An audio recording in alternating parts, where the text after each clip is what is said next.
Hey, good morning, friends. Mark Holmes here with my buddy Cowboy Joe Boo, as well as Joe Bear in the house. And as always, I want to thank you guys for watching, commenting, subscribing, and being part of the Joe Boo Sports Report. Without you guys, this does not work. So let's get open for business here. And let's wake up the football guys. Wake up, guys. Wake up. Wake. There you go. Wake it up. Okay, it's Friday. We've made it through another week. It's the weekend. Of course, it's a little different than it used to be for us, but it's still the weekend.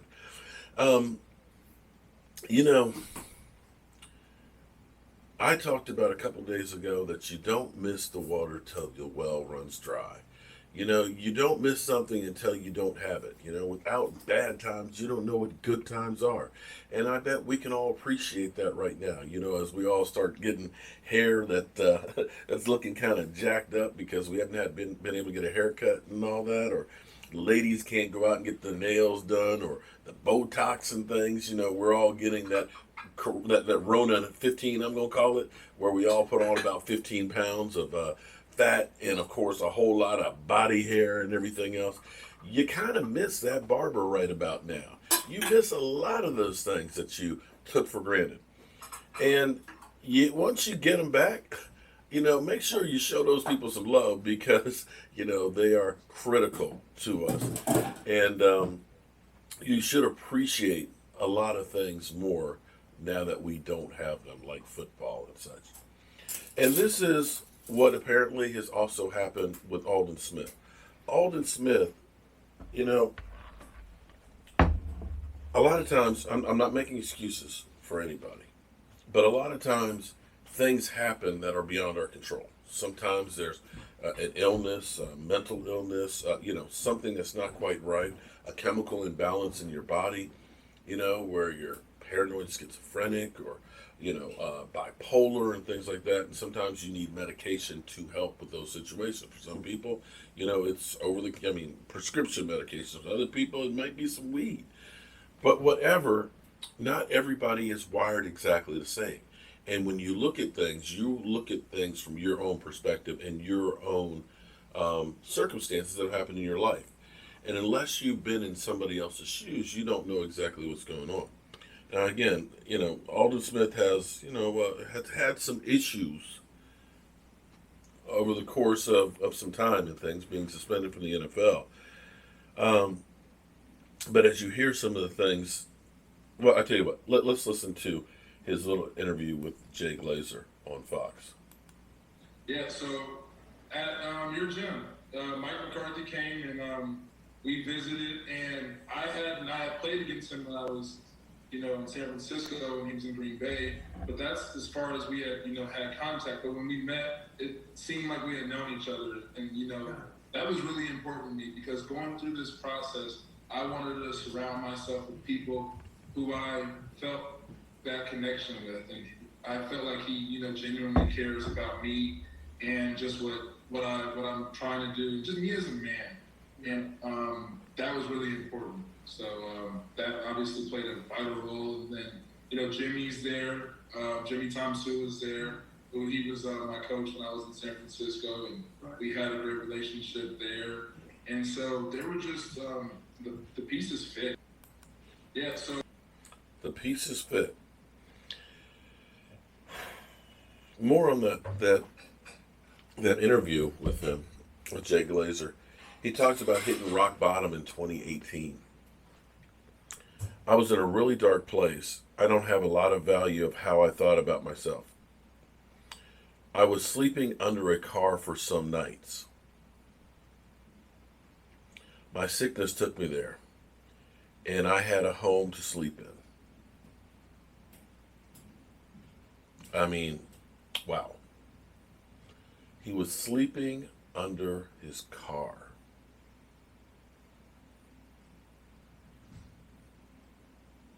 And he had a home to sleep in. I've dealt with somebody who's had issues, and until they got help, it was literally it's a night and day difference. And the sad thing is, a lot of times you can see somebody and know that they have issues and want to help them, but due to the laws and so forth, you can't force somebody to get help if they're not deemed a danger to themselves or anybody else. And it really has to be kind of on their terms that say, I want some help. And most people don't get help until they reach rock bottom. And there's a lot of people out there who have had, and generally speaking, a lot of creative people have some issues that need help, or they learn how to work through them or around them and stuff. Um,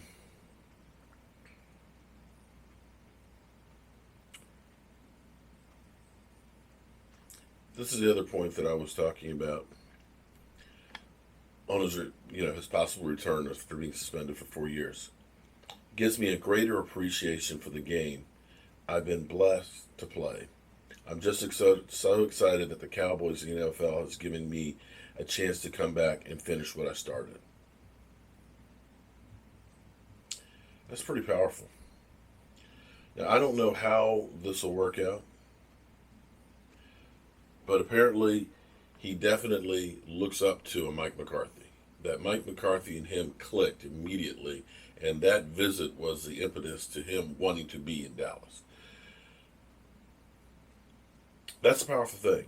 And if they can turn this around, and there's no guarantee, there's no guarantee at all that this is still, he was talking about sleeping in her car 2 years ago. And people will slip and people will regress from time to time. For the Dallas Cowboys, other than the press hit that they'll take for, of course, had guys out there saying, of course, the Dallas Cowboys will take a chance on this guy and blah, blah, blah, try and throw him under the bus for trying to do that. And let's face it, let's be honest here. If you don't have talent, you're not getting these opportunities again. You got to understand that. You have to understand that. Everybody knows that.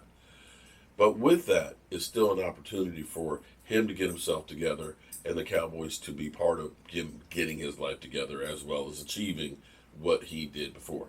Like I said, there's no guarantee that he has it after being off the field for 4 years. But from what we're hearing from Jay Glazer is basically being the mouthpiece for this guy and putting his reputation on the line, saying that this guy is going to be okay. That's what you're getting. You're getting Jay Glazer putting his reputation on the line for this guy. And that's pretty powerful right there. So what you have to look at then too is maybe not only in this situation is the influence of Mike McCarthy. And Mike McCarthy, to me, seems like he has changed a lot of the way the Dallas Cowboys are doing business. Make no mistake about it. The way the Dallas Cowboys have gone through free agency already, you can already see the influence of Mike McCarthy and his coaching staff. They have changed the type of players that they are bringing in. We know that the defense never gave a rat's ass about the guy playing in the middle. But yet they went out and signed a big man, a bigger guy than we've had on this team in forever. I don't know that we've had anybody that's been over 350 pounds in the last 10 years in the middle, in Dontari Poe. You saw them go out and get a premier guy in Gerald McCoy. You saw them go ahead and say, well, maybe we'll try and get a safety this year and not a guy who hasn't achieved. We're going to end up getting Clinton Ha-Ha Dix. And you can see that Mike McCarthy has a much stronger influence than Jason Garrett actually did. It was kind of like Jerry Jones and crew, here you go, Jason Garrett, here's what you got. Mike McCarthy has a powerful influence throughout the organization. Now we'll see how that works with the players directly and see if he can get more out of the Dallas Cowboys players than what Jason Garrett did. And the one thing that you have to look at when you see how many Pro Bowlers that the Dallas Cowboys have brought up, how many players that they found that nobody else had thought about, from your George Selvies to your David Irvings and guys like that, that were basically thought to be nobodies, that they end up turning these guys into productive players, be it short order for David Irving. But you see how many great players that have been through our system. We've had more talent through the Dallas Cowboys with Jason Garrett that have underachieved. Maybe we'll start getting that talent, getting the most out of it, and achieving a lot more than what we had. Hopefully, this is just the beginning of what will end up being a great story for Aldon Smith. But, like any person that needs help, he's going to need a support system to help him. Because there's going to be good days and there's going to be bad days. You got to make sure that there's people there on those bad days. All right, it's Friday. I'm going to be doing some work at my workshop, of course, tonight, 9 o'clock Eastern. We have our live stream here. We'll be talking, getting ready for the draft. As you can see on the clock down here, 13 days, 11 hours, 14 minutes to go until the NFL draft starts. And I got to tell you, I'm getting excited. I hope you are too. I'm Mark Holmes, and I'll see you later.